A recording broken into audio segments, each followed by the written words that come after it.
নমস্কার বন্ধুগণ, আশা করি সবাই ভালো আছেন। আমি অনেক অনেক অনেক ভালো আছি। তো আজকে আমি রান্না করতে যাচ্ছি। অ্যাকচুয়ালি আমি আজকে রান্না করব না, আজকে মাকে দিয়ে রান্না করাবো।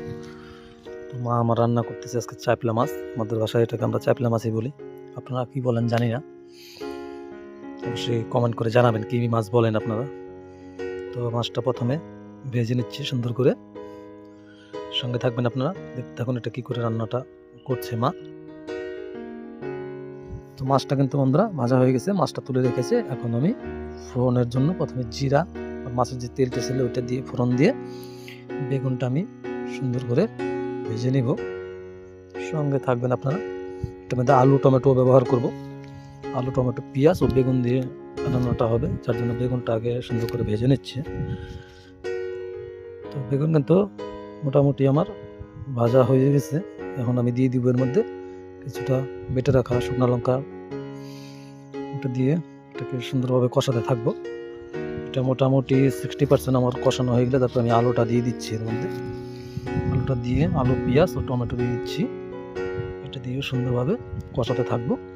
যতটা টাইম নিয়ে আমি বেগুনটা কষিয়েছিলাম ঠিক অতটা টাইম নিয়ে আমি এই আলু টমেটো পেঁয়াজটাও কষিয়ে নিব।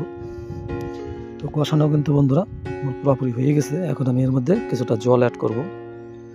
তো দিয়ে দিচ্ছি কিছুটা জল, খুব একটা বেশি জল দিব না, কিন্তু চচ্চড়ি টাইপের হবে। তো এটা কিন্তু খুব একটা বেশি সময় লাগবে না রান্নাটা করতে। জলটাও দেখতে পাচ্ছেন আমার ফোটা কিন্তু শুরু হয়ে গেছে। কিছুক্ষণ টাইম আমি এটাকে আলুটাকে সুন্দরভাবে একটু সিদ্ধ করে নিব। দেখতেই পাচ্ছেন আলু কিন্তু আমার মোটামুটি সিদ্ধ কিন্তু হয়েই গেছে।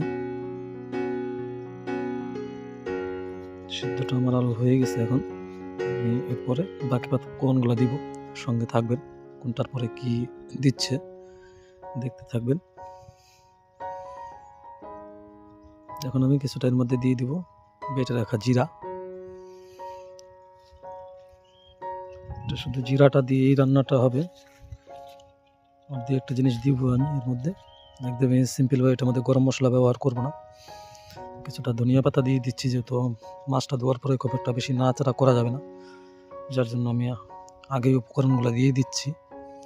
লাস্টে মাছটা দিয়ে দিব এর মধ্যে। তবে আমার তরকারি কিন্তু পুরোপুরি রেডি। চচ্চড়িও বলতে পারেন, তরকারিও বলতে পারেন।